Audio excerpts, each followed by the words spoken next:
আসসালামু আলাইকুম, শুভ সকাল। আজকে 20শে সেপ্টেম্বর, রোজ শনিবার। আমি রয়েছি তিস্তা ব্যারেজ পয়েন্টে এবং প্রতিদিনের ন্যায় আপনাদেরকে আপডেট দিয়ে থাকি, তিস্তার আপডেট, তিস্তার পানির আপডেট। তো আজকে সরাসরি লাইভে আসতে পারিনি, নেটওয়ার্কের সমস্যার কারণে। সে কারণে ভিডিওর মাধ্যমে আপনাদেরকে জানিয়ে রাখি আজকে তিস্তার পানির আপডেট। এখন পর্যন্ত তিস্তার পানি 52.2 সেন্টিমিটার দিয়ে প্রবাহিত হচ্ছে তিস্তা নদীর পানি, অর্থাৎ বিপদসীমার 13 সেন্টিমিটার নিচ দিয়ে প্রবাহিত হচ্ছে তিস্তা নদীর পানি। গত রাতে আপনাদেরকে আপডেট জানিয়েছিলাম, গত রাতে 8টার দিকে কিন্তু বিপদসীমার 3 সেন্টিমিটার নিচ দিয়ে প্রবাহিত হয় তিস্তা নদীর পানি এবং কিছুটা পানি বেড়েছিল। তবে আজকে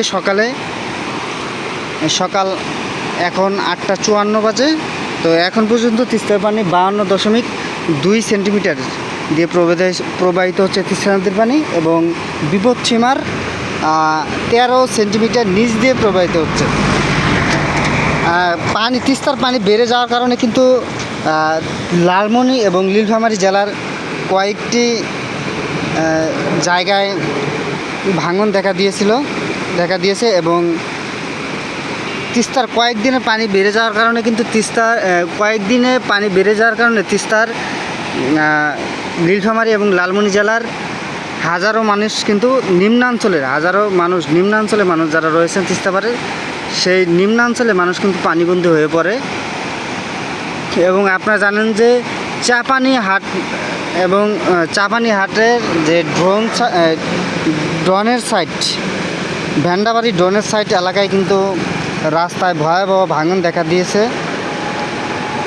এবং সেখানে কিন্তু জিও ব্যাগ ফেলে সেই ভাঙন প্রতিরোধ করা হয়েছে।